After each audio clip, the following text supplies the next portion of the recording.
یہ رمضان المبارک کا رحمتوں اور برکتوں والا مہینہ ہمارے درمیان ہے. اس کا 2 عشرہ ہمارے درمیان سے گزر چکا، تیسرے عشرے میں ہم چل رہے ہیں. امید ہے کہ ہم نے اس میں بہت ساری رحمتیں اور برکتیں اپنے حصے میں کی ہوں گی، اور اللہ کی ذات سے امید ہے کہ اس نے بھی ہمیں اپنی رحمتوں میں سے بہت سارا حصہ عطا کیا ہوگا، کیونکہ وہ ایسی ذات ہے جو اس کے پاس جائے اس کو وہ محروم نہیں کرتا. کیسا بھی ہو، کچھ بھی وہ کرتا ہو، لیکن جب وہ بندہ اللہ تعالیٰ کی طرف متوجہ ہوتا ہے تو اللہ تعالیٰ اس کی طرف متوجہ ہوتا ہے. اللہ تعالیٰ نے کہا فَاذْكُرُونِي أَذْكُرُكُمْ، تم مجھے یاد کرو میں تمہیں یاد کروں گا. اور یہ ناممکن ہے کہ بندہ اللہ تعالیٰ کو یاد کرے اور پھر اللہ تعالیٰ اس کو یاد نہ کرے، ایسا ناممکن ہے. اور یہ رحمت والا مہینہ خاص ہے اسی چیز کے لیے کہ بندہ اللہ تعالیٰ کو یاد کرے. بندہ دنیا کی تمام چیزوں سے بے نیاز ہو جائے، اور اگر کچھ چیزیں اس کے لیے ضروری ہے تو اس کو اتنا ہی وقت دے جتنی ضرورت ہے. باقی تمام اوقات وہ اللہ تعالیٰ کے ذکر میں، اس کی یاد میں، اس کی طرف متوجہ ہونے میں لگائے. اور یہ چیزیں شروع رمضان سے بھی ہمارے درمیان میں آئی ہوں گی کہ رمضان کا مہینہ اسی چیز کے لیے، اللہ تعالیٰ کی عبادت کے لیے، اس کی ذکر کے لیے، اس کی فکر کے لیے، اپنی زندگی کو بہتر سے بہتر بنانے کے لیے. یہ بات بھی آئی ہوگی کہ روزے کا مقصد یہ ہے کہ اللہ تعالیٰ یہ چاہتا ہے کہ بندے کے اندر فرشتوں والی صفت پیدا ہو جائے، بندے کے اندر فرشتوں والی صفت پیدا ہو جائے کہ جس طریقے سے فرشتے ان کو جن کاموں کا حکم دیا جاتا ہے وہ انہی کاموں کو کرتے ہیں، جن کاموں سے ان کو روک دیا جاتا ہے ان کو نہیں کرتے، ان سے رک جاتے ہیں. تو اللہ تعالیٰ روزے کے ذریعے سے بھی انسان کے اندر وہی صفت پیدا کرنا چاہ رہا ہے کہ جس طریقے سے نماز کے دوران ہم کیسے نماز پڑھتے ہیں کہ نماز کی صفت یہ ہے، صفت احسان، کہ ان تعبد اللہ کأنک تراہ فإن لم تکن تراہ فإنہ یراک. تم اللہ تعالیٰ کی عبادت ایسے کرو گویا کہ تم اللہ تعالیٰ کو دیکھ رہے ہو، اور اگر تم اللہ تعالیٰ کو نہیں دیکھ رہے ہو تو وہ تو تمہیں دیکھ ہی رہا ہے، فإنہ یراک، وہ تو دیکھ ہی رہا ہے نا. تو یہ صفت تو انسان کے اندر پیدا ہو سکتی ہے نماز کے دوران. جب دوران نماز انسان کے اندر یہ صفت پیدا ہو جائے گی تو خود بخود اس کی نماز اچھی ہونے لگے گی. وہی طریقے سے اسی کے قریب ویسی صفت روزے کے ذریعے سے بھی چاہی جا رہی ہے کہ روزے کے ذریعے سے جب بندہ روزہ رکھ لیتا ہے تو روزہ رکھنے کے بعد ہم نے ایک حدیث سنی ہوگی کہ روزہ کے درمیان میں اگر آپ کا کسی سے جھگڑا ہو جائے، آپ کی کسی سے لڑائی ہو جائے تو کیا بولتے ہیں؟ نبی صلی اللہ علیہ وسلم نے فرمایا کہ تم یہ کہہ دو کہ انی صائم، میرا روزہ ہے، میرا روزہ ہے، میں دوران روزہ تم سے لڑ نہیں سکتا. تو کیا ہے؟ اپنے آپ کو انسان بچا رہا ہے، انسان اپنے آپ کو غلط چیزوں سے روک رہا ہے، بچا رہا ہے. تو یہ انسان کو ایک تمرین کرائی جا رہی ہے، ایک پریکٹس کرائی جا رہی ہے، ایک تدریب دی جا رہی ہے انسان کو کہ کس طریقے سے اپنے آپ کو گناہوں سے اور غلط چیزوں سے، غلط باتوں سے کیسے روکنا ہے. انہی رکنے میں، انہی چیزوں میں کچھ غلطی ہو گئی انسان سے، انسان ہے نا، اس سے انسان کے بارے میں کہا گیا کہ مرکب من الخطأ والنسیان، انسان جو ہے بھول اور غلطی سے مرکب ہے، اس کا معجون ہے، اس کے اندر بھول پن بھی ہے. اگر کوئی بھولتا نہ ہو تو وہ انسان نہیں ہو سکتا نا، انسان ہوگا تو بھولے گا ہی.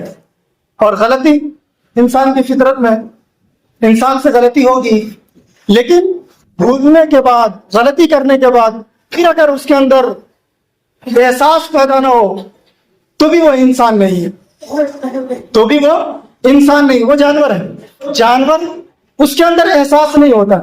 وہ جس طریقے سے پہلے بچے کو کچلا تھا، اگر وہ دوڑ رہا ہے اس کے سامنے دوسرا بچہ آیا بیا نہیں اسی طرح اس کو اچل دے گا. کیوں؟ اس وجہ سے کہ اس کے اندر احساس نہیں، اس کو نہیں معلوم کہ وہ جو پہلے بچے کو کچلا تھا اس کو کچھ درد ہوا، تکلیف ہوئی، کیا ہوا، نہیں ہوا، نہیں معلوم. وہ بیا نہیں اسی طریقے سے دوسرے بچے کو بھی کچل دے گا. تو یہ جانور کی صفت ہے. اور انسان کی کیا صفت ہے؟ انسان کی صفت یہ ہے کہ انسان جب کوئی غلطی کرتا ہے تو اس کے اندر احساس پیدا ہوتا ہے کہ میں نے فلاں کے ساتھ جو کیا وہ غلط کیا، ایسا نہیں کرنا چاہیے، ایسا نہیں ہونا چاہیے. تو وہ احساس اس روزے کے اندر ہمیں ہونا چاہیے کہ فلاں دن ہم سے کچھ غلطی ہو گئی تھی، ہمارا فلاں روزہ اس دن میں نے غیبت کر دی تھی کسی کی، ہمارا فلاں روزہ کچھ صحیح طریقے سے ادا نہیں ہو سکا تھا، اس دن ہم نے روزے کے بارے میں کہہ دیا کہ روزہ بہت زیادہ لگ رہا ہے، اور میں نے کئی لوگوں سے کہہ دیا یہ کہنا نہیں چاہیے تھا، کیونکہ ہم روزہ اللہ تعالیٰ کے لیے رکھ رہے ہیں نا. تو اس کی وجہ سے کیا ہوا، روزے کے اندر کمی پیدا ہو گئی. وہ جو روزہ جو ہم اللہ تعالیٰ کے لیے رکھ رہے تھے اس کے اندر کچھ کمی پیدا ہو گئی، اس کے ثواب میں کمی ہو گئی. کیا کہ ہم لوگوں سے شکایت کرنے لگے. شکایت اللہ تعالیٰ سے کرنی چاہیے تھی، لیکن وہ ہم شکایت لوگوں سے کرنے لگے، تو اس کی وجہ سے روزے کے اندر کچھ کمی پیدا ہو گئی. ان کمیوں کو کیسے دور کریں گے؟ ہر چیز کی کمی کی ایک تلافی ہوتی ہے. تو روزے کی کمی کی تلافی کیا ہے؟ روزے کی کمی کی تلافی صدقۃ الفطر ہے. صدقۃ الفطر ہے. آپ کے سامنے دو حدیث ہم نے پڑھی ہے. ان دونوں حدیث میں سے ایک حدیث کا ترجمہ ہم آپ کو سنا رہے ہیں، اور ان حدیث میں پہلی حدیث، فرض رسول اللہ صلی اللہ علیہ وسلم زکاة الفطر صاع من تمر او صاع من شعیر علی العبد والحر والذکر والانثى والصغیر والکبیر من المسلمین. بالکل ایک دم واضح حدیث ہے. ترجمہ دیکھیے، مطلب سمجھ میں آ گیا، آگے کوئی بات کرنے کی ضرورت ہی نہیں ہے. بخاری کی حدیث ہے، رسول اللہ صلی اللہ علیہ وسلم نے فطرانے کی زکوٰۃ فرض فرمائی، فرض فرمائی، ضروری قرار دی. ضروری قرار دی. زکوٰۃ الفطر کیا ہے ہمارے ہاں؟ واجب ہے. زکوٰۃ الفطر واجب ہے. تو زکوٰۃ الفطر ضروری قرار دی ہے. 1 سا کھجوریں یا 1 سا جو ہر غلام، آزاد، مرد، عورت، چھوٹے بڑے پر. غلام ہے اس کے اوپر بھی زکوٰۃ الفطر ہے، بچہ ہے اس کے اوپر بھی زکوٰۃ الفطر ہے، عورت ہے اس کے اوپر بھی، مرد ہے اس کے اوپر بھی، تمام لوگوں کے اوپر، ہر ایک کے اوپر زکوٰۃ الفطر ادا کرنا ہے. ایک اور حدیث حضرت ابو سعید خدری رضی اللہ تعالیٰ عنہ کی، فرماتے ہیں کہ ہم صدقہ فطر 1 سا کھانا نکالا کرتے، یا 1 سا جو، یا 1 سا کھجوریں، یا 1 سا پنیر، یا 1 سا کشمش میں سے. یہ حدیث بھی متفق علیہ ہے. متفق علیہ اس حدیث کو بولتے ہیں جس کو امام بخاری اور امام مسلم دونوں نے نقل کیا. دو حدیث سامنے آئی، طعام کا لفظ آیا. اس طعام سے بعض لوگوں نے، بعض محدثین نے کہا کہ طعام سے مراد گیہوں ہے. احادیث میں واضح طور پر گیہوں کا لفظ نہیں آیا. عموماً احادیث میں واضح طور پر گیہوں کا لفظ نہیں آیا کہ گیہوں سے بھی صدقۃ الفطر ادا کرنا ہے. جو، کھجور، پنیر، ان کا لفظ آیا ہے، گیہوں کا لفظ نہیں آیا. تو ان چیزوں کے ذریعے سے صدقۃ الفطر کو ادا کرنا ہے.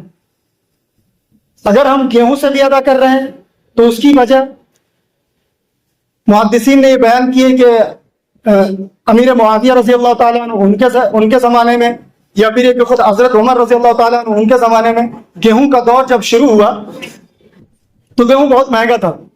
جو سستا تھا، کھجور ان کے سستی تھی، کھجور ان کے کھیت میں ہوتی تھی، گیہوں ان کے پاس باہر سے آتا تھا، تو گیہوں ان کے یہاں مہنگا تھا. تو ان کے درمیان میں یہ بات ہوئی کہ گیہوں سے بھی صدقۃ الفطر کیا ادا کر سکتے ہیں. تو صحابہ کے درمیان میں یہ اجماع اور اتحاد ہوا کہ ہاں گیہوں سے بھی ادا کر سکتے ہیں. لیکن گیہوں مہنگا ہے تو گیہوں کا آدھا مد، آدھا سا کھجور اور جو کے 1 سا کے برابر ہے. کھجور اور جو کے 1 سا کے برابر ہے. کیوں؟ اس وجہ سے کہ یہ مہنگا ہے اور وہ سستا ہے. اور سا کتنا کا ہوتا ہے؟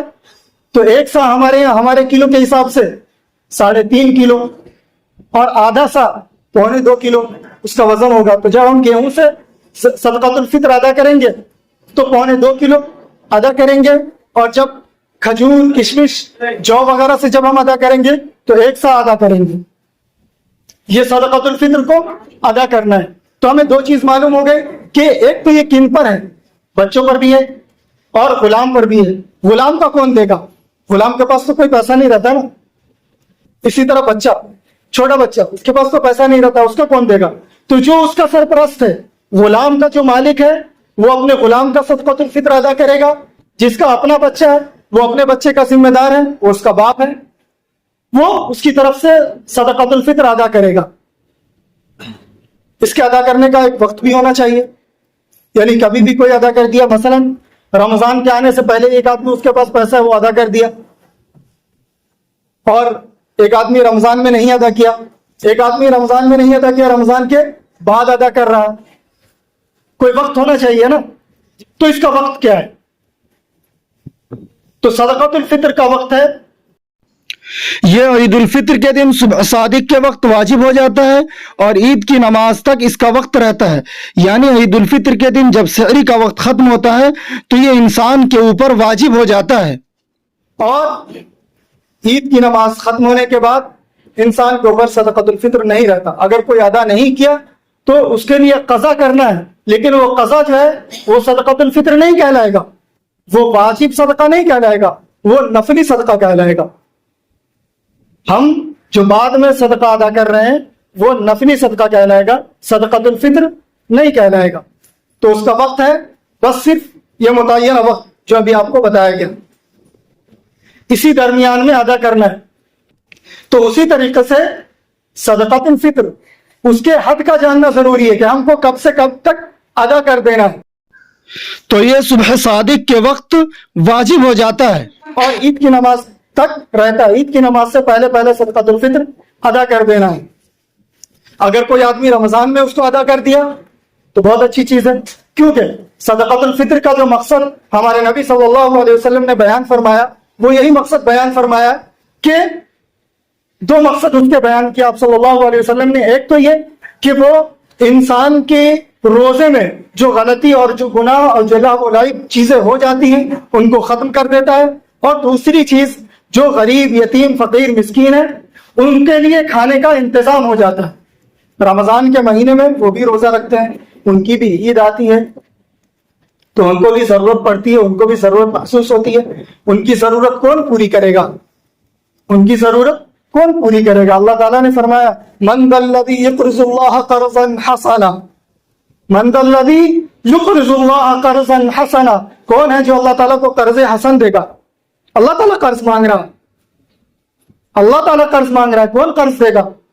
ارے اللہ تعالیٰ غریب ہو گیا کیا نعوذ باللہ کہ اللہ تعالیٰ ہم سے قرض مانگ رہا ہے؟ نہیں, اللہ تعالیٰ کے جو وہ بندے جو آپ کے پڑوس میں ہیں, جو آپ کے ساتھ میں رہتے ہیں, جو آپ کے ساتھ اٹھتے بیٹھتے ہیں, آپ کے ساتھ گھومتے پھرتے ہیں, ان کو ضرورت ہے, ان کو پیسے کی ضرورت ہے, ان کو کچھ چیزوں کی ضرورت ہے, ان کو کچھ کھانے کی ضرورت ہے.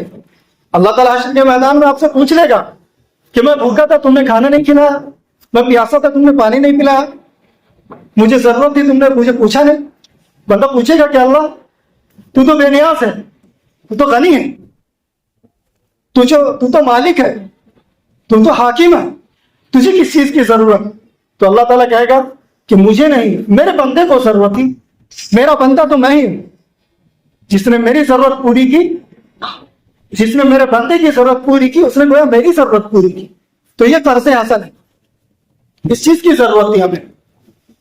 تو اس کے ذریعے سے ایک چیز کیا ہے کہ انسان کی ضرورت کو پوری کرنا, وہ بھی اس کا مقصد ہے. اور وہ اس کی ضرورت انسان کو عید سے پہلے ہی رہتی ہے, عید کے بعد اتنی ضرورت نہیں ہوتی. ضرورت تو ہوتی ہے لیکن عید کے بعد اتنی ضرورت نہیں ہوتی. عید سے پہلے ضرورت اس معنی اگر بھی ہوتی ہے کہ ہر ایک آدمی کے لیے نیا کپڑا اور اچھے کپڑا پہننا مصنون ہے عید کے دن, تو ایک اس غریب آدمی کی بھی ضرورت ہے, اس کو بھی شوق ہے کہ وہ اپنی سنت کو کسی طریقے سے ادا کرے. تو انسانوں سے کہا گیا کہ جو مالدار لوگ ہیں وہ لوگ اپنے مالوں میں سے غریبوں کا حصہ نکالیں. زکات کے ذریعے سے تو نکالتے ہی ہیں, اس کے ذریعے سے بھی نکالیں.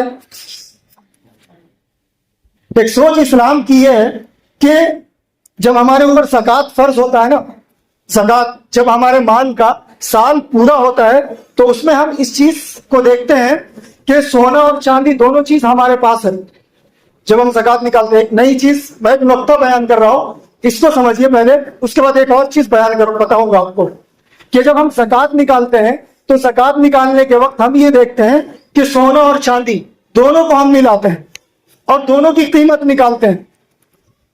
اگر سونا اتنا نہیں ہے کہ وہ نصاب کے برابر ہے, چاندی اتنی نہیں ہے ہمارے پاس کہ وہ نصاب کے برابر ہے, تو ہم دونوں کو ملاتے ہیں اور دونوں کو ملا کر یہ دیکھتے ہیں کہ کس کا نصاب پورا ہو جا رہا ہے.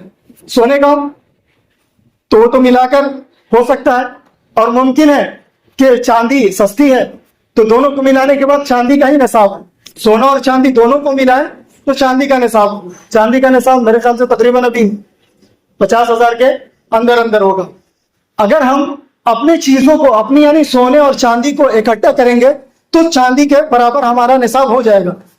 ہمارے اس چھوٹ سے لے کر یعنی شروع گاؤں سے لے کر آخر گاؤں تک شاید ہی کوئی عورت ایسی ہوگی جس کے پاس اتنی چاندی نہ ہو. یعنی ہر ایک عورت کے اوپر ہمارے گاؤں میں زکوٰۃ فرض ہے. سب لوگ نکال رہے ہیں کہ نہیں نکال رہے ہیں؟ اپنے گھر میں جا کر سب لوگ اپنی عورتوں کو بولیں گے کہ زکوٰۃ ہمارے اوپر فرض ہے. اور اگر عورت بولے نہیں ہے تو آپ اس کے سونے اور چاندی کو ملا کر اس کا وزن دیکھیے، پھر معلوم کیجیے. تو اسلام یہ چاہتا ہے کہ زکوٰۃ کسی طریقے سے بھی نکلے، اور جب زکوٰۃ نکلے گی تو غریبوں کا فائدہ ہوگا. اسی طریقے سے اس احادیث میں جو یہ بیان کیا گیا ہے کہ جو سے یا گیہوں سے یا کشمش سے یا کھجور سے صدقۃ الفطر ادا کرنا ہے، تو اس صدقۃ الفطر کے ادا کرنے میں ہم یہ سوچیں کہ کس چیز کے ذریعے سے ادا کریں گے تو غریب کا زیادہ فائدہ ہوگا. بات سمجھ میں آئی آپ لوگوں کو؟ یعنی ہم تو یہ سوچتے ہیں کہ ہمارا فائدہ گیہوں سے ہو رہا ہے، 60 روپیہ گیہوں نکلا جلدی سے دے دو، چھٹکارا پا گئے. لیکن 60 روپے میں ہوتا کیا ہے؟ ہم یہ سوچیں کہ اگر کوئی آدمی ہم کو 60 روپیہ دیا، ہمارا کیا ہوگا اس سے؟ ایک وقت کا کھانا نہیں ہو سکتا، ایک وقت کا کھانا نہیں ہو سکتا 60 روپے سے. تو کیوں نہ ہم یہ کوشش کریں کہ جو بہت سارے لوگ ایسے ہیں صاحب استطاعت الحمدللہ، وہ بھی اگر گیہوں سے نکالیں اور جو سے نکالیں تو اسلام شرمندہ ہوگا. واقعہ صحیح بول رہا ہوں، اسلام جو ہے شرمندہ ہوگا کہ کیسے لوگ ہیں جو اسلام کو ماننے والے ہیں. اسلام یہ بتا رہا ہے کہ کسی نہ کسی طریقے سے غریب کا فائدہ ہونا چاہیے. زکوٰۃ کا اگر نصاب پورا نہیں ہو رہا تو اسلام یہ کہتا ہے کہ سونا اور چاندی دونوں کو ملا دو، اور پھر دیکھو کہ پھر نصاب پورا ہو رہا ہے کہ نہیں ہو رہا. ضرور پورا ہوگا تو غریب کا فائدہ ہوگا. اسی طریقے سے جب ہم صدقۃ الفطر نکالے تو اس میں دیکھیں کہ ہماری استطاعت کیا ہے. ہم کیا گیہوں کے جو کے حساب سے نکال سکتے ہیں تو نکالیں، کشمش کے حساب سے نکال سکتے ہیں تو نکالیں. سب کا نصاب ابھی آیا ہوا ہے، آپ تمام لوگوں کے موبائل میں بھی ہوگا. جس کو امارت شریعہ نے جاری کیا اس کو دیکھیے، اس کے حساب سے نکالیے. اس سے کیا ہوگا کہ غریبوں کا فائدہ ہوگا، غربت دور ہوگی. حضرت عمر ابن عبدالعزیز رحمۃ اللہ علیہ کا زمانہ اسلام کی تاریخ میں سب سے بہترین زمانہ اس معنی کا ہے کہ ان کے زمانے میں ایک آدمی بھی زکوٰۃ لینے والا نہیں تھا. جب دوسرے سال میں زکوٰۃ کا دینے والا زکوٰۃ دینے کے لیے نکلا تو اس نے کہا کہ امیر المؤمنین ایک بھی آدمی زکوٰۃ لینے والا نہیں ہے، تمام لوگ صاحب استطاعت ہیں. تو صدقۃ الفطر جو ہم ادا کریں اس میں ان چیزوں کا خیال کریں کہ زیادہ سے زیادہ ہم اس کو نکالیں، زیادہ سے زیادہ ادا کریں، تاکہ اس کے ذریعے سے ایک غریب آدمی کا، ایک مسکین آدمی کا فائدہ ہو سکے، جو اسلام کا مقصد ہے. اور یہ چیزیں معلوم ہو گئی کہ کب دینا ہے، کیسے دینا ہے. اور اسی طریقے سے اس کا نصاب بھی وہی ہے جو زکوٰۃ کا نصاب ہے. ہمارے گاؤں میں میرے خیال سے شاید ہی کوئی ایسا آدمی ہوگا جس کے اوپر صدقۃ الفطر واجب نہ ہو. شاید ہی کوئی آدمی ہوگا جس کے اوپر صدقۃ الفطر واجب نہ ہو. اس وجہ سے کہ ہر ایک کے گھر میں تھوڑا نہ تھوڑا چاندی تو رہتا ہے. آدھا کلو چاندی تو نارمل رہتا ہے، یعنی وہ جو ہنسلی بناتے ہیں اور وہ جو ہاتھ کا کڑا بناتے ہیں وہ نارمل آدھا کلو کا رہتا ہے. نارمل چاندی آدھا کلو کی رہتی ہے. سب لوگوں کے اوپر زکوٰۃ الفطر ہوگا اور سب لوگ اس کو ادا کریں. اور اس کا ہر ایک آدمی اپنے گھر میں جا کر اس کے اوپر اپنی عورتوں سے اپنے گھر میں جا کر معلوم کرے اور اس کو ادا کرے. یہ ایک ضروری چیز ہے جو ہمارے اوپر ہے. اگر ہم مال کو ادا کریں گے تو اس سے مال کم نہیں ہوتا ہے. مال کا نکالنا، صدقۃ الفطر یا زکوٰۃ وغیرہ کا نکالنا انسان کے مال کو بڑھاتا ہے، اور یہ مال کا زکوٰۃ ہوتا ہے، وہ مال کا تزکیہ کرتا ہے. اللہ تعالی ہمیں کہنے سے زیادہ عمل کرنے کی توفیق عطا فرمائے. آمین. وما توفیق الا باللہ.